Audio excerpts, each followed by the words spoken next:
Patient assessment is very important. Wow.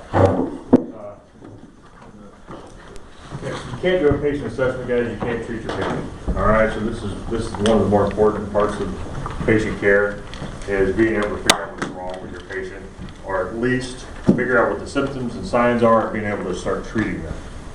Okay. If you can't do any of those things, then you can't treat your patient, and kind of wasting your time, right? Okay. Patient assessment is used, it says to some degree, at every patient encounter. It's used at every patient encounter. There are no degrees. You assess your patient. Even in the back of the truck, on your way to the hospital, after you've picked up your patient, you're still assessing your patient constantly the whole time. It's assess, reassess, reassess, reassess. And so it's important that you have good observation skills and know how to assess, okay? But before we can do that, we need to assess our scenes. Scene size up is the beginning of patient care. It's going to let you know what's going on in the scene. We start doing scene size up upon approach to the scene, and we don't complete our scene size up until we leave the scene, okay? Situational awareness, keep an eye on what's going on around you. Then we get to primary assessment, history taking. These things are going to be covered Thursday night. We're only covering scene size up tonight, okay? Where does one sign or symptom show you the patient's status or underlying problem? A symptom is a subjective condition the patient feels and tells you about. I feel like crap. I don't feel good. Those are objective findings, or symptoms, or subjective findings. Objective conditions are things that are quantifiable and measurable. The patient is hypotensive, their blood pressure is low, right? That's an objective finding. You can prove that. Okay. Patient's breathing fast, patient's breathing slow. Those are objective findings. Those you can't argue with them. That's just the fact. That's the way it is. You can prove it, right?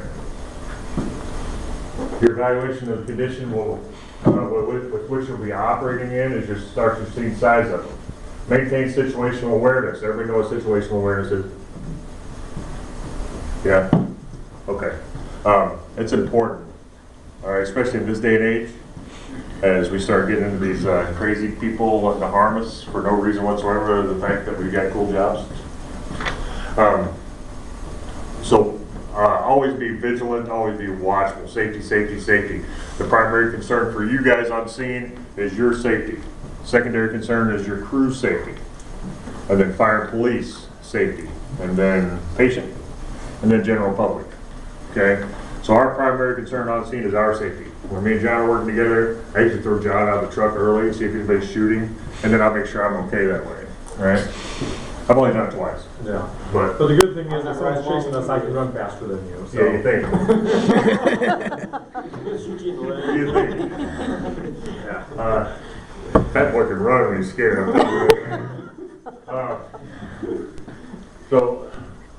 Situational awareness, as some of you guys know, I'm also a police officer, so my situational awareness is constant, always going on. And I think Olivia's dad's a police officer, right? And she could probably attest to the fact that Dad never stops looking around. If you ever talk to a cop in public or sitting on the side of the road talking to a cop, every single car that goes by they look at, everything that goes on around them they notice. Okay? Because that's the way they stay alive and go home at night. Okay? And you guys need to be that vigilant also on scene. Okay? It's not that every scene you're going to go to somebody's going to shoot you. That's not what I'm saying. Okay? But you need to be aware of hazards. Okay? I went on a scene. I don't tell many war stories when I teach. I went on a suicidal call one night. I was the second ambulance on scene. So when I got there, there was 3 police officers, fire rescue. I won't say which department, shit's one, and I'm just kidding. It was a long time ago. It was 20 years ago. Fire department was on scene, medics were on scene, police on scene. I get up to the room where the patient is. The room is full of first responders and cops. And the first thing I said was, does somebody want to get that gun off the bed away from the patient? And nobody even seen it. Okay, this was a suicidal patient with a loaded weapon within arm's length, and nobody even saw it. The cops do. Okay, so situational awareness will keep you alive. All right. The only other war story I like to tell people, this is what I learned. Everybody starts off as naive, and I was just a young, stupid cop at the time. Pulled a guy over, first drunk driver I ever got. he almost hit me head on. I pulled him over. I was so excited. I was getting me a drunk driver, you know. And I've been a cop for about 7 seconds. I get out of the car. I approach. It's a van. I get out, approach the van. Driver's drunk as a skunk. I mean, you could smell it coming out of the window before I even got to it. There's 2 people in the van. I get him out. I hook the guy up for DUI after giving him the test, and I'm really excited about it. And my protocol says I have to tow that van. So I told the guy I'm towing your van, and his partner's like, "Man, don't tow our van." You know, he kept arguing with me about it. And I never picked up on all the clues on how irritated and how agitated this guy was getting because I was going to search the van and tow it. So I never secured the other guy, never put handcuffs on the other guy, turned my back on the other guy, walked away from him while I was putting his partner in the back of my squad car. As I put him in the back of my squad car, I felt somebody pull on my gun. So I whipped out. I caused that guy a little bit of harm, but he did not get my gun. That was only because his stupid luck he pulled the wrong way on my holster. So he pushed forward on my holster instead of pulling backwards. He'd had my gun in his hand before I could turn around. What it was there was a kilo of cocaine in the van, and they didn't let me find it. So, but my situational awareness was not present at the time. It almost cost me my life. Okay, so pay attention to what's going on at all times. You never know what's going to happen. People are stupid, right? Okay, so let's see how good your guys' situational awareness is. I get that play. It's about a 45-minute long video, so just enjoy it. I'm just kidding. How long is it? It's 3 minutes long, all right. Oh, wait a minute. Let's stop. Let's get some volume. Okay. My partner, Chad, the other night started messing with this thing, and I think he broke it. Oh, there we go.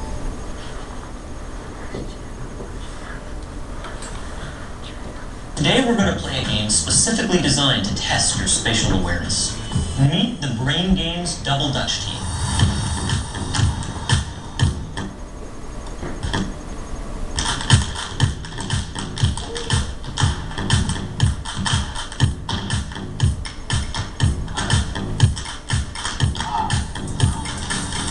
Now, what does jumping rope have to do with the brain? Well, Double Dutch requires off-the-chart spatial awareness. Today, these kids are going to help us test yours. For this game, all you have to do is keep track of the number of times that either of the girls in green jumps. You'll count each time one of them lands a jump, like this. 1, 2, 3, 4, 5. As you can see, these jumpers are pretty quick on their feet, so you're going to have to pay attention to keep up. When the whistle blows, start counting. Ready? Go.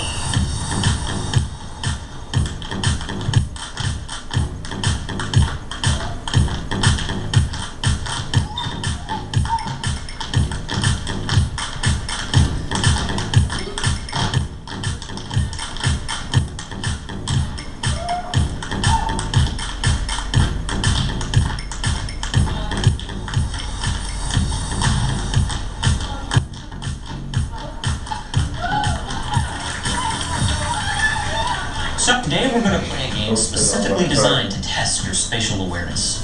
Meet the brain, well, Double Dutch. How many times? 40. 45. 40, 45. Anybody else? 48. 40? 48. 48. 48. You got 40, 45, 48, right? Anybody see anything else?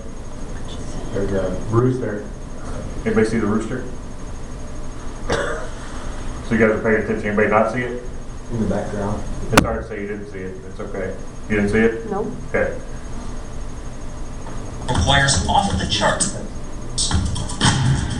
Girls in green jump. 1, 2, 3, 4, 5. Quick on their feet, so you're going to have to pay attention to keep up. When the whistle blows, start counting. Ready? Go. All right, so don't watch the girl in green. Watch for the rooster.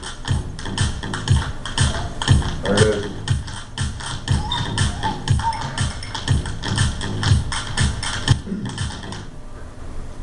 All right. So that's easy enough to get sidetracked, right? we're not gonna watch the whole thing, because it's just the same type of test over and over again, kind of see if you can see what's going on in the background. Once you pass one of them, you got it. So it's easy to get focused and tunnel vision on one thing, that whatever you're looking at, and miss the other stuff that's going on around you. Okay, it's really easy to do. Scene safety issues can range from minor difficulties to major dangers. Do not enter a scene until it's safe for you and your team. Period. We're not the police, we're EMS. Okay? So we don't carry guns and bulletproof, well, we do have bulletproof vests now, but we don't carry guns, we're not trained in how to disarm somebody, huh? You don't carry a gun. On EMS? No, absolutely not. I don't want to go to jail for being stupid. So, no firearms allowed on the ambulance, state law says, so nobody carries a firearm on the ambulance. So, we don't go into scenes where it causes harm, or could cause us harm, we let the police do it, okay? Because that's what they're getting paid for. All right?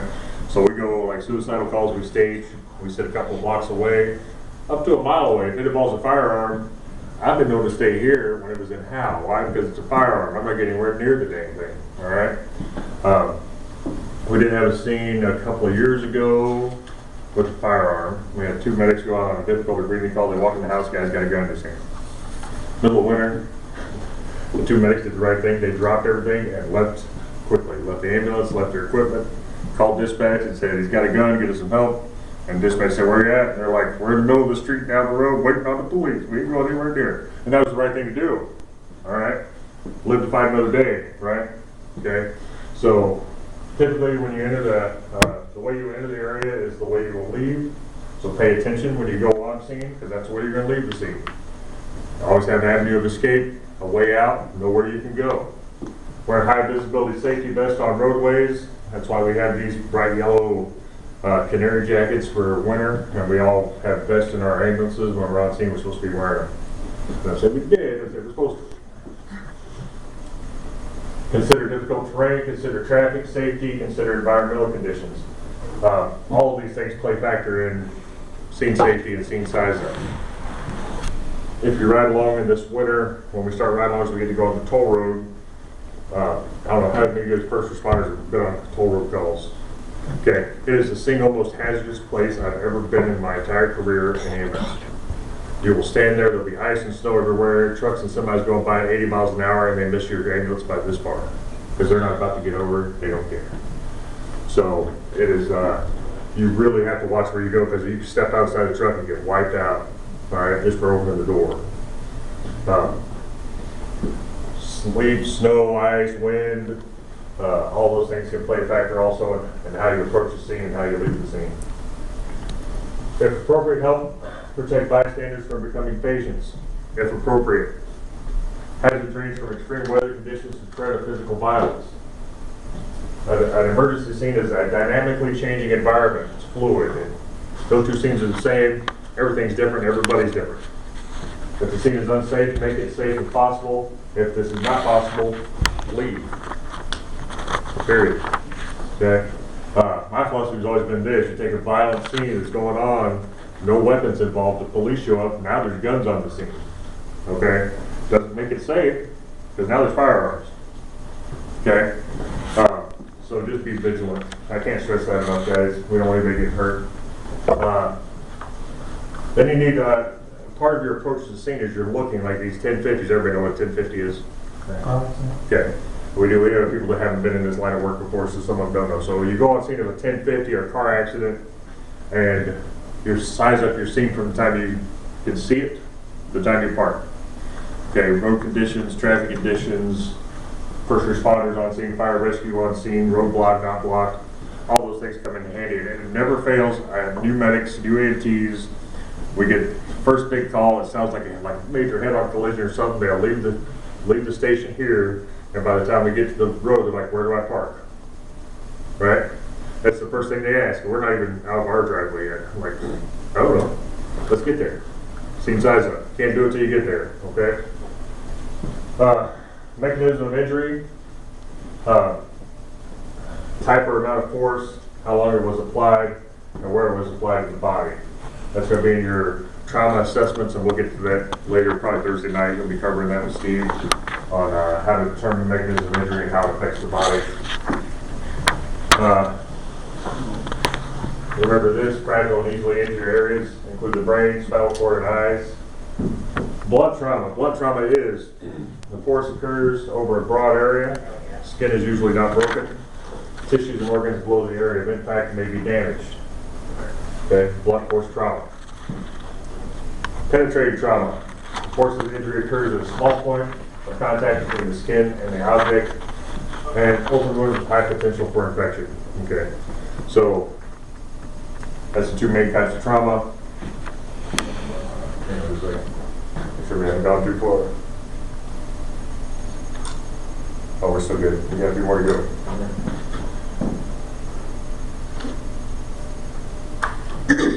Medical patients determine that our main goal is to determine the nature of the illness.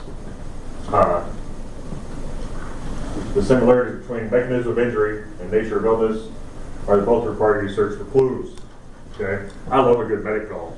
Give me somebody that's unresponsive, let me figure out why. That's cool. All right, trauma's easy. Usually, trauma, you see bleeding, you stop bleeding. Right, something's broken, you kind of wrap it up and leave it there. Talk with the patient, family, and bystanders. Use all your resources to evaluate what happened. And use your senses to check for clues. Be aware of scenes with more than one patient with similar signs and symptoms. This is more of a medical nature of illness type call that they're talking about.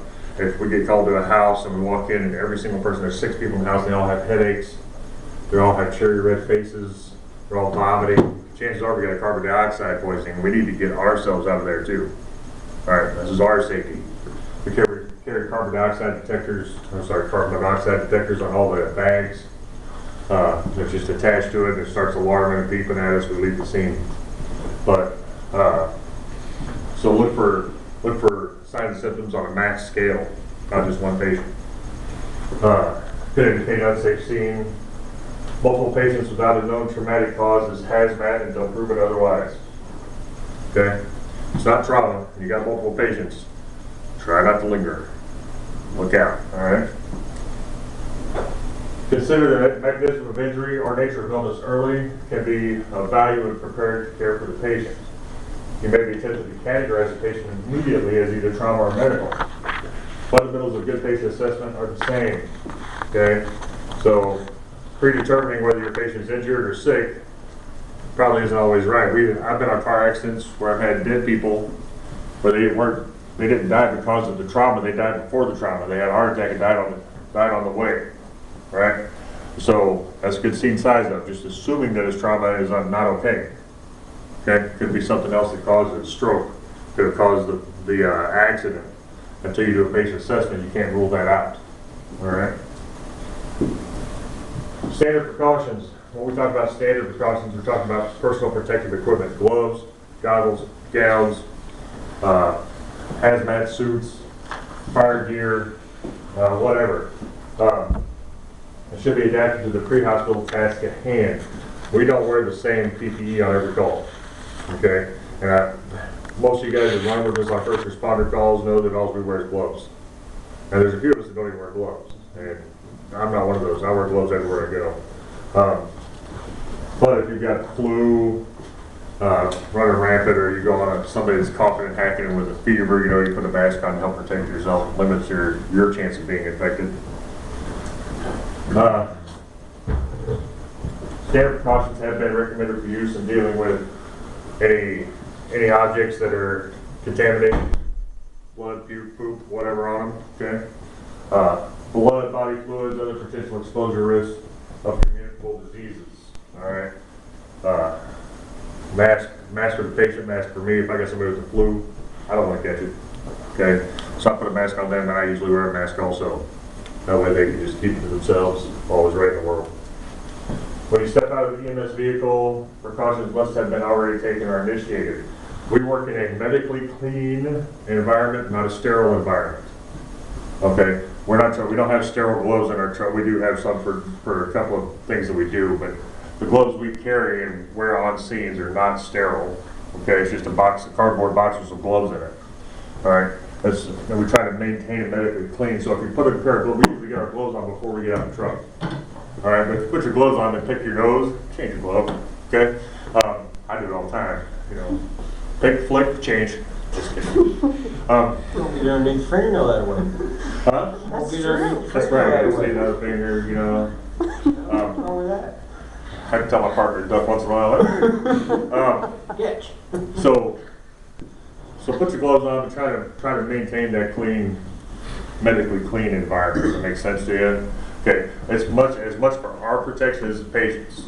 Okay, because once you get out of that truck and you're on scene at a house, think about it this way: as soon as you hit that door, you're touching everything that they've been touching. It's their house, right? So that flu germ or whatever it is they have is all over everything in the house. Okay, and if you're not wearing gloves, guess who's going to be called in sick 3 days later from the flu? Okay, so just scene safety. It's not all violence. Scene safety goes to illnesses also. Okay, you can ask Morgan. I don't get sick very often, but when I do, whatever it is, kicks my butt. All right, we get exposed to a lot of stuff in this job, small amounts. So we build up tolerances to a lot of things. I go through flu season 6 years in a row and never catch it, but that 1 year that gets me, I'm done. I'm a big sissy anyway, you know. I whine a lot. And minimum gloves must be in place. Always wear your gloves when you get out of the truck. You should have on. Why? Because we might touch something they've already touched, and then we transfer it to ourselves. If you've got a cut on your finger and you're sick, you can endanger the patient as well. All right, it goes both ways. We go to these nursing homes, and you've got the flu, and you show up to work here, and you go into a nursing home with a whole bunch of immunocompromised patients. You can kill 10 people. Okay, so protect your patients as well. It goes both ways. Consider glasses and masks. During scene size up, accurately identify the total number of patients. That's the most important thing we can do. Once we arrive on scene, figure out how many patients we have. We treat one, leave 3 in the back bedroom. We didn't do anybody any good, right? And that helps us figure out how many more resources we have or need to have on scene. If I walk into a 1050 and I've got 6 patients, but I get tunnel vision on that first car because it's cut in half and there's freaking body parts everywhere, and I never see the other car out the cornfield, which I'm not going to say it's happened, but it did happen once. Miss that whole car full of people, and all of a sudden they start walking out of the freaking cornfield when you're about to leave the scene. Oops, and you've been there 30 minutes? All right, it happened right next to my house. I heard the accident happen. Went out, one car, telephone pole down. I'm like, got one patient, let's take care of him. As we fixed to leave the scene, the 4 people who were in the car that actually caused the accident were about 100 yards out to the cornfield. I never saw them. Okay, just happened to see somebody walking out the car, like, where did he go from? Anyway. Oh, John, about a year ago, we had a call in Shipshe. I think it was a single vehicle accident, and there was 2 younger girls, and they're critical patients. They were transported. We get a call about half an hour later from the parents were finally notified. They asked, what about our 3rd daughter? Got thrown from the vehicle. No, well, that's what we thought. Well, maybe that happened. So we had officers go out. I think Station 20 went out again too, and they were canvassing the area. Well, we found out that the daughter was dropped off prior to that accident at a friend's house, but yeah. I mean, talk about a bad feeling to think that somehow you might have missed a patient there. Wow. You've probably heard about one lady here just this last fall. Which one? The one that got ejected, you couldn't find him. Oh, yeah. Couldn't find a patient, panicking not finding him. Not doing too good. So scene size up and scene safety are important, right? We got to account for everybody. All right. There's no worse feeling in the world than getting out of the truck and seeing that upside down car seat laying in the middle of a field. Okay, and then not finding a baby in it. That's good and bad both, right? Good is not a baby in it, but bad because where's that kid at now? Okay. So determining total number of patients is very, very important. I also do the Mass Casualty Incident Review Committee for Parkview.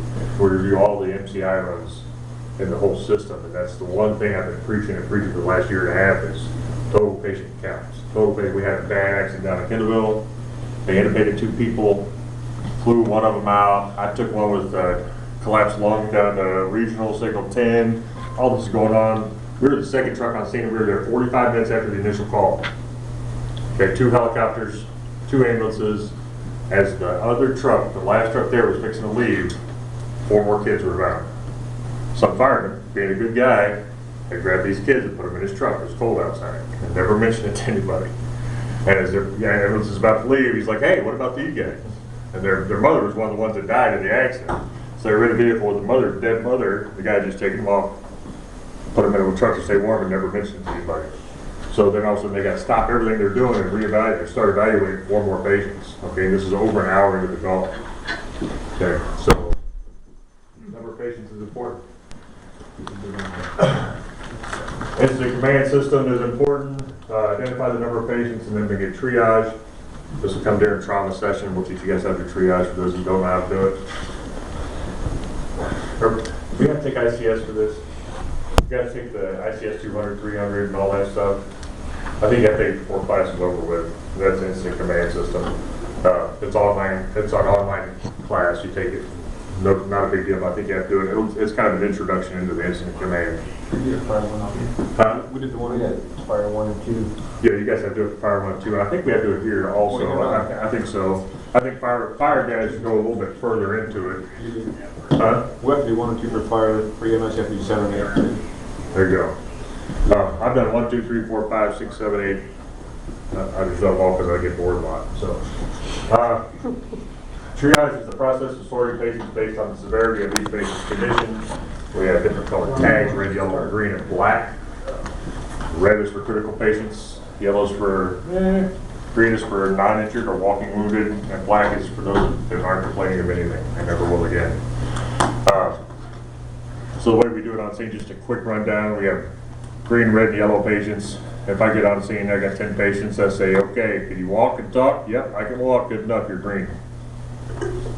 If you can not walk and talk, but are alert and oriented, and talking to me and breathing fine, you're yellow.